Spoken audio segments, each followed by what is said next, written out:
বিসমিল্লাহির রহমানির রহিম। এস্তেঞ্জার মাসলা। এস্তেঞ্জার সময় কেবলামুখী হওয়ার বিষয়ে আলোচনা। পেশাব পায়খানার সময় কেবলার দিকে মুখ করে অথবা কেবলার দিকে পিছন করে বসা মোটেই জায়েজ না। বহু হাদিসে এই ব্যাপারে নিষেধাজ্ঞা এসেছে। যদি কোনো জায়গায় কেবলামুখী পাদানি তৈরি হয় থাকে এবং বাধ্য হয়ে সেখানে পেশাব পায়খানা করতে হয়, তাহলে যথাসাধ্য কেবলার থেকে মুখ ঘুরিয়ে বসে আল্লাহর কাছে ক্ষমা চাওয়া দরকার।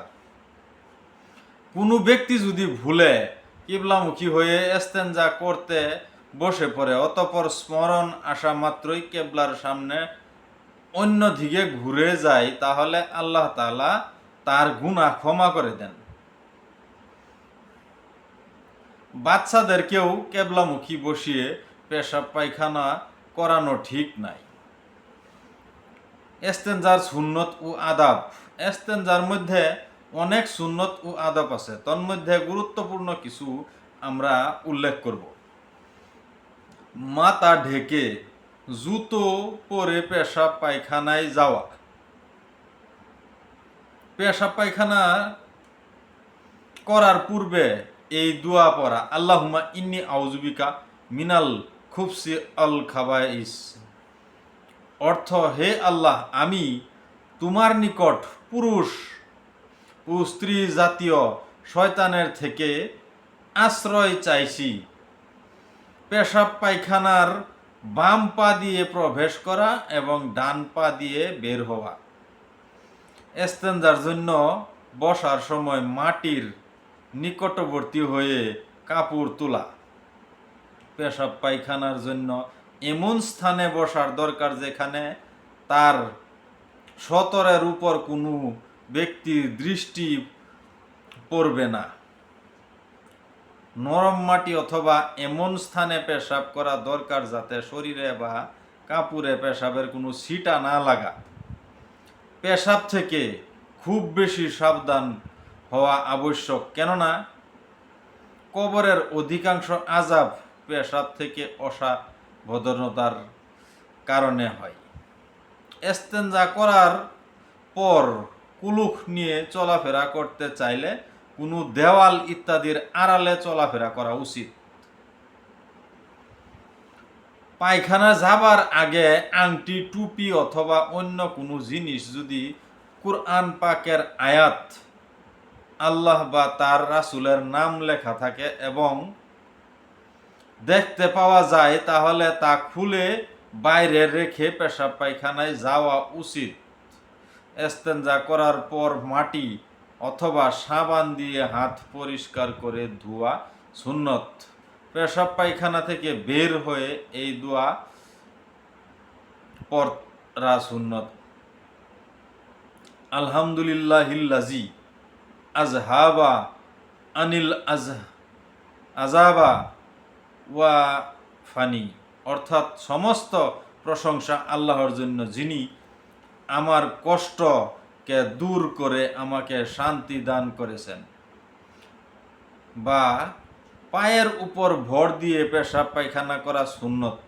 যে কাপড়ে নামাজ পড়া হয় সেই কাপড় ছেড়ে অন্য কাপড় পরে পেশাব পায়খানা করা উত্তম। ইস্তেঞ্জার মধ্যে মাকরু। ইস্তেঞ্জার সময় কিছু বিষয় আছে যেগুলো অপছন্দনীয় বা মাকরু, তন্মধ্যে কিছু এই যে, ইস্তেঞ্জার জন্য বসার পূর্বে দাঁড়িয়ে দাঁড়িয়ে সম্পূর্ণ সতর খুলে দেওয়া। পেশাব পায়খানায় বসে ভীষণ প্রয়োজন ছাড়া কথাবার্তা বলা। পেশাব পায়খানায় থাকা অবস্থায় মুখে জিকির করা ঠিক না, তবে মনে মনে জিকির করা চলবে। হাসি এলে মনে মনে আলহামদুলিল্লাহ বা বলা চলবে। বিনা প্রয়োজনে নিজ লজ্জা স্থানকে দেখা, ওইভাবে পেশাব পায়খানার ধারা দিয়ে নির্গত নাপাকি মনোযোগ দিয়ে দেখার মাকরু।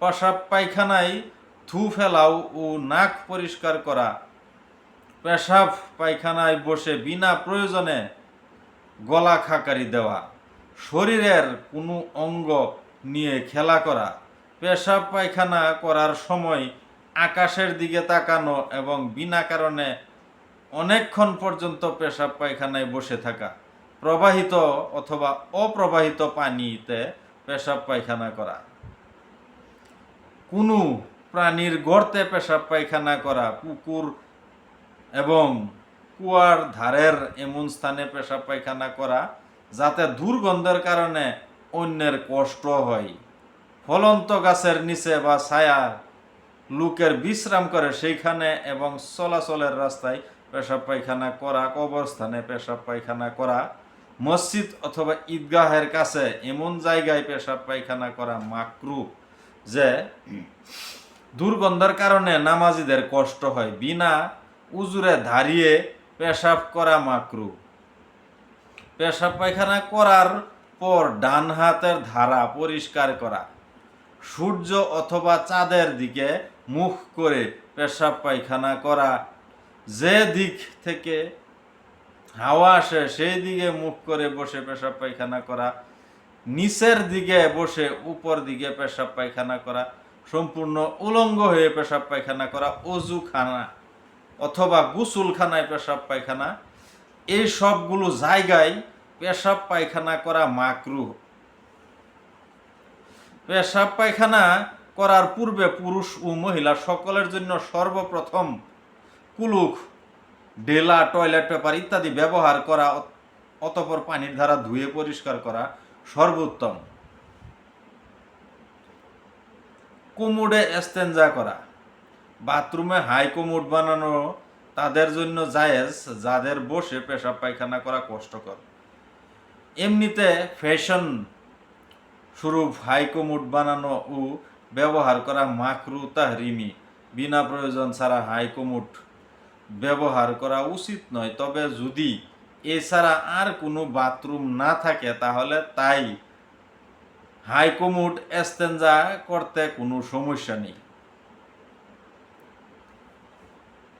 এস্তেবরা জরুরি, পুরুষদের জন্য পেশাব করার পর এস্তেবরা একান্ত জরুরি। অর্থ এই ব্যাপারে নিশ্চিত হয়ে যাওয়া যে পেশাবের ফুটা আসা বন্ধ হয়ে গেছে, এই নিশ্চিত হওয়ার ব্যাপারে লোকদের অভ্যাস ভিন্নতর।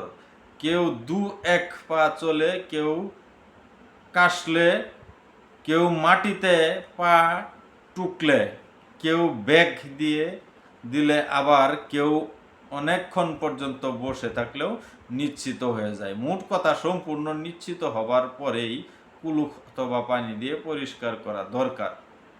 মহিলাদের জন্য পেশাবের পর এস্তেবরার প্রয়োজন নাই।